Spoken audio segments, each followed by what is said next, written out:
इस वक्त नेपाल में कोई प्रधानमंत्री नहीं है, ना ही कोई मंत्री है और ना ही कोई सरकार बची है। इस वक्त कोई ऐसा नेता नहीं है जिसके कहने पर आंदोलन रुक जाए।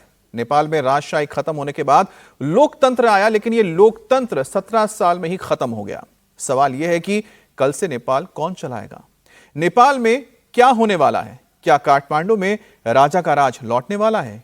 क्या काठमांडू का मेयर नेपाल का किंग बन जाएगा, या फिर नेपाल के युवा आंदोलनकारी तख्त पर किसी और को बैठा देंगे?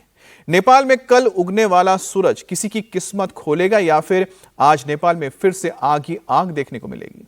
हिंसा की आग में सुलगते नेपाल का क्या होगा, इसका अंदाजा इस रिपोर्ट के जरिए आप लगाइए।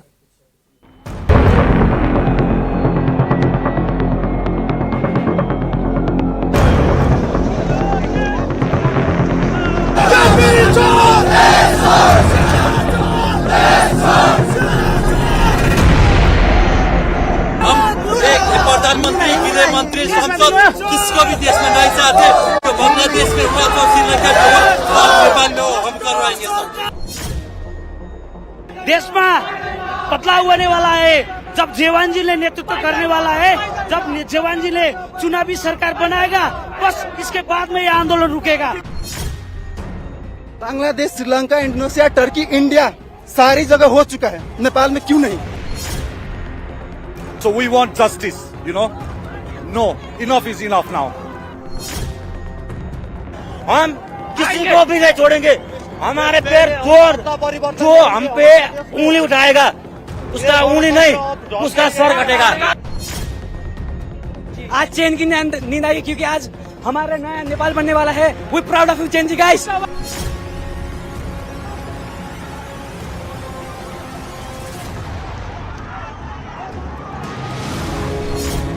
4 सितंबर को सोशल मीडिया पर बैन लगा। 8 सितंबर को सुबह 10 बजे आंदोलन शुरू हुआ। 9 सितंबर की दोपहर 2:15 बजे तक ओली को कुर्सी छोड़कर भागना पड़ा। 4 सितंबर से 9 सितंबर तक सिर्फ 6 दिन में नेपाल का पूरा पॉलिटिकल सिनेरियो बदल चुका है। चीन की गोद में बैठने वाले ओली 5 लाइन का इस्तीफा देकर गायब हो चुके हैं। मंत्री, सांसद सब अंडरग्राउंड हैं। पूरे नेपाल पर इस वक्त जेनजी का कंट्रोल है।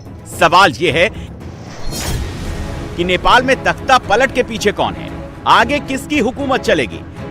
बालेन शाह और सुदान गुरंग में से नेपाल को कौन लीड करेगा?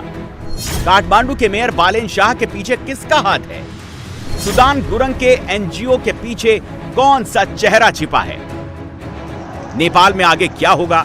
चीन अमेरिका के बीच अखाड़ा बना नेपाल किसके इशारे पर चलेगा? जेनजी ने इसका पूरा संकेत दे दिया है। पहले इसे तस्वीरों के जरिए समझ लीजिए, फिर आपको नेपाल के फ्यूचर की पूरी पिक्चर दिखाएंगे। नेपाल में जेनजी ने राष्ट्रपति भवन फूंक डाला, देश की संसद को जला डाला। केपी शर्मा ओली का घर धुआं धुआं कर दिया गया। पूर्व पीएम देवबा का घर फूंक दिया। पुष्प कमल दहल प्रचंड का घर भी जला डाला। वित्त मंत्री को दौड़ा दौड़ा कर पीटा। जेनजी ने क्लियर इंडिकेशन दे दिया है कि पुराना कुछ नहीं चलेगा, अब सब कुछ नया होगा, सत्ता का चेहरा और सिंबल भी। नेपाल में इस वक्त लोगों की नजर जिन 3 लोगों पर टिकी है, उनमें 58 साल के आर्मी चीफ अशोक राज सिगदेल, 34 साल के युवा बालेन शाह और हामी नेपाल एनजीओ के संस्थापक सुदान गुरंग। जेनजी की क्लियर डिमांड है कि उनको यूथ लीडर चाहिए। नेपाल की सत्ता पर युवाओं का कब्जा चाहिए। अशोक राज सिगदेल की उम्र 58 साल है, उनके चांस बहुत कम है। सबकी नजर बालेन शाह पर टिकी है। नेपाल के सबसे करप्ट प्रधानमंत्री, इतिहास के सबसे खत्म प्रधानमंत्री, जिसने कल हमारे जेनजी पुस्ता को 19 से ज्यादा 20 से ज्यादा लड़का मर गए। 2 लड़का हमारे पास में इधर ही मर गए। हम एक प्रधानमंत्री, गृह मंत्री, संसद किसको भी देश में नहीं चाहते।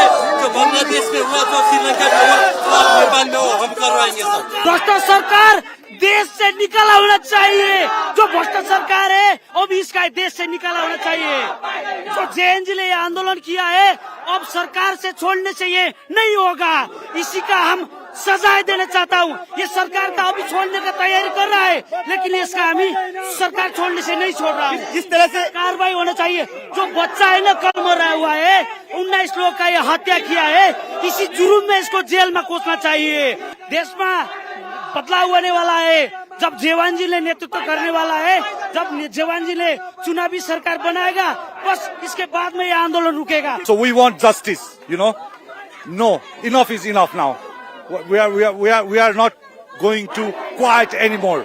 Okay, this voice, all the doctors, every single Nepalese want justice, and our existing Prime Minister, Mr. KP Sharma Oli, please, from here I will say, KPG, please resign and marg प्रशस्त गरिदिनुस्।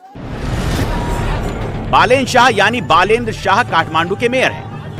Youth के बीच उनका अच्छा खासा craze है। इस आंदोलन के पीछे लोग उनका सबसे बड़ा हाथ मान रहे हैं। जेनजी रेवोल्यूशन के बाद सोशल मीडिया पर उनका नाम ट्रेंड कर रहा है। बालेन शाह ने सिविल इंजीनियर के तौर पर करियर की शुरुआत की, रैपर के तौर पर अपनी किस्मत आजमाई, फिर काठमांडू मेयर का चुनाव जीतकर राजनीति में कदम रखा। सोशल मीडिया बैन के बाद जब नेपाल में आंदोलन की स्क्रिप्ट लिखी जा रही थी, उसे बालेन शाह ने खुलकर सपोर्ट किया था। नेपाल की सियासत में वो पहले नेता थे जो खुलकर जेनजी के सपोर्ट में उतरे थे। 7 सितंबर को बालेन शाह ने पोस्ट लिखकर कहा कि उम्र के कारण रैली में नहीं जा सकता, लेकिन मेरा पूरा सपोर्ट जेनजी के साथ है। बालेन शाह की इस पोस्ट का क्या असर हुआ, अंदाजा लगा लीजिए। बालेन शाह की इस पोस्ट को 21,000 बार शेयर किया गया, 3,93,000 लोगों ने इस पर रिएक्ट किया और 36,000 यूजर्स ने कमेंट किए। बालेन शाह की पोस्ट पर यह रिएक्शन उस दौर में आया जब नेपाल में सोशल मीडिया बैन था। लोग वीपीएन के जरिए फेसबुक, इंस्टा और एक्स प्लेटफॉर्म्स यूज कर रहे थे। बालेन शाह नेपाल की यूथ के बीच खासे लोकप्रिय हैं। जेनजी के आंदोलन के बाद सोशल मीडिया पर उनके समर्थन में लगातार पोस्ट डाले जा रहे हैं। लोग लिख रहे हैं कि वो मेयर का पद छोड़कर अब देश संभालें। मीडिया में भी बालेन शाह के नाम की चर्चाएं सबसे तेज है। यूथ के बीच उनकी पॉपुलैरिटी बढ़ती जा रही है। बालेन शाह के एक्स पर 388.7 के फॉलोअर्स हैं। इंस्टाग्राम पर उनके फॉलोअर्स की संख्या 765 के है। फेसबुक पर 422 के लोग उन्हें फॉलो करते हैं। बालेन शाह को केपी शर्मा ओली का विरोधी माना जाता है। यूथ के बीच उनके तेवरों की चर्चाएं खूब होती हैं, इसीलिए अंतरिम सरकार संभालने के लिए उनके नाम की चर्चाएं सबसे ज्यादा हैं। बालेन शाह के साथ ही दूसरा नाम सुदान गुरंग का है। सुदान गुरंग जेनजी आंदोलन का जनक माना जाता है। 28 अगस्त को ओली सरकार ने सोशल मीडिया प्लेटफॉर्म्स के रजिस्ट्रेशन का ऑर्डर जारी किया। 7 दिन की मियाद दी। 2 सितंबर को यह मियाद खत्म हो गई।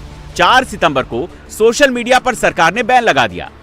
4 सितंबर से 8 सितंबर के बीच सिर्फ 4 दिन में सुदान गुरंग ने इतना बड़ा आंदोलन खड़ा कर दिया कि ओली को भागना पड़ा। सोशल मीडिया पर बैन था। वीपीएन के जरिए लोग एक्स, फेसबुक, इंस्टाग्राम यूज कर रहे थे। ऐसे माहौल में इतना बड़ा आंदोलन खड़ा करना आसान काम नहीं होता है। सुदान गुरंग ने ओली की सरकार गिराने के लिए टिकटॉक, डिस्कॉर्ड जैसे प्लेटफॉर्म्स का यूज किया। सोशल मीडिया पर 3 दिन तक hashtag corruption, hashtag Gen Z Nepal, wake up Nepal और हैशटैग नेपो बेबी जैसे वर्ल्ड ट्रेंड कराए गए। सुदान गुरंग ने 8 सितंबर से पहले कई वीडियो बनाकर सोशल मीडिया पर पोस्ट किए, यूथ से पहुंचने की अपील की, विरोध का नया प्लेटफॉर्म तैयार किया। नेताओं के बच्चों को लेकर कई पोस्टर्स बनाए गए। पूरे नेपाल की यूथ 3 दिन में ही इस कैंपेन से कनेक्ट हो गई। हर प्लेटफॉर्म पर नेपो किड, नेपो बेबी की चर्चा होने लगी। सुदान गुरंग के एनजीओ हामी नेपाल ने सोशल मीडिया प्लेटफॉर्म्स पर प्रोटेस्ट की पूरी स्क्रिप्ट लोगों तक पहुंचाई। 3 दिन में यूथ को विरोध का तरीका सिखाया। स्टूडेंट्स को कहा गया कि वो कॉलेज स्कूल बैग लेकर प्रोटेस्ट में शामिल हों, अपनी यूनिफॉर्म पहनकर आएं, किताब कॉपी भी साथ लेकर आएं। सुदान गुरंग की अपील काम कर गई।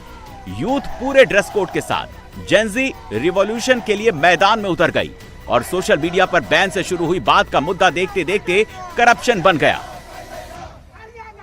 खून के बदले हमको खून चाहिए। हमारा भाई वो मोरा है। हमारा देश के संविधान में कानून में फांसी की सजा नहीं है, लेकिन हमारे बच्चों को जिस तरह इन्होंने गोली मार के गिराया है, मैंने खुद देखा है, इनको भी उसी तरह गोली मार देना चाहिए।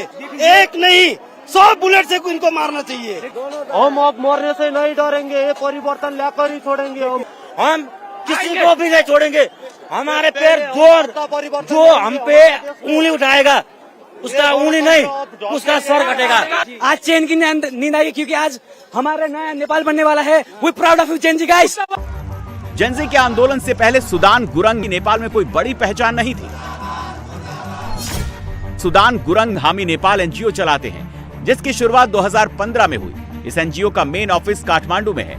आमतौर पर ये एनजीओ प्राकृतिक आपदा में लोगों की मदद करता है।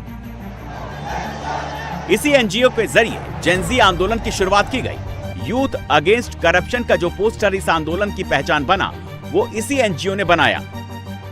सुदान गुरंग राजनीतिक बैकग्राउंड से नहीं आते। नेपाल की यूथ के बीच वो खुद को वॉलंटियर बताते हैं, आम आदमी बताते हैं। ये बात उन्हें लोगों से जोड़ रही है। यो टिकटक सिकटकमा मलाई तपाईहरु सबैजना फोन निकाल्नु एकचोटि प्लिज, सबैजना फोन निकाल्नुस् ल। कुनै पार्टीको मान्छे हो भने यही ठाउँमा ढुन्डेर मर्छु म एउटा स्वतन्त्र व्यक्ति हो, एउटा भलेन्टियर हो। नेपाल की पॉलिटिक्स में सुदान गुरंग की अपनी कोई पहचान नहीं है। इस आंदोलन से पहले यूथ के बीच वो ज्यादा लोकप्रिय नहीं थे। सुदान गुरंग के इंस्टाग्राम पर 24.1 के फॉलोअर्स हैं। फेसबुक पर उनके पेज को 2393 लोग फॉलो करते हैं। उनकी फ्रेंड लिस्ट में 4.1 के फ्रेंड्स हैं। सुदान गुरंग पेशे से इवेंट ऑर्गेनाइजर थे। नेपाल में भूकंप के दौरान उनके बच्चे की मौत हो गई। इसके बाद वो पूरी तरह से एक्टिविस्ट बन गए। सुदान गुरंग ने 2022 में BP Koirala institute of health sciences में करप्शन के खिलाफ भोपा कैंप प्रोटेस्ट को लीड किया था।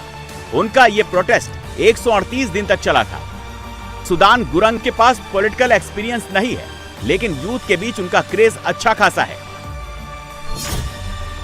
नेपाली कांग्रेस के पास 88, नेपाली कम्युनिस्ट पार्टी यूएमएल के पास 79 सीट हैं।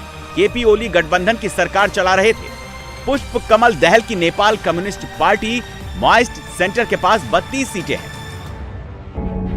केपी ओली को लेकर लोगों के बीच खासा गुस्सा है। वो कुर्सी छोड़कर भाग चुके हैं। नेपाली कांग्रेस के नेता शेर बहादुर देवबा की यूथ पिटाई कर चुकी है। वित्त मंत्री को सरेआम पीटकर यूथ अपना इरादा जता चुकी है। पुष्प कमल दहल प्रचंड के घर में भी आग लगा दी गई है। राष्ट्रपति भवन फूंक दिया गया। संसद भवन स्वाहा हो चुका है। नेपाल के हर शहर में अभी जेनजी का कब्जा है। यूथ अभी भी मैदान में डटी हुई है। इसीलिए नेपाल में गठबंधन की सरकार बनाने का रिस्क कोई पार्टी नहीं लेगी। बांग्लादेश में शेख हसीना की सरकार गिरने के बाद जैसे यूनुस को अंतरिम सरकार का मुखिया बनाया गया, वैसे ही सरकार नेपाल में भी बनाई जा सकती है।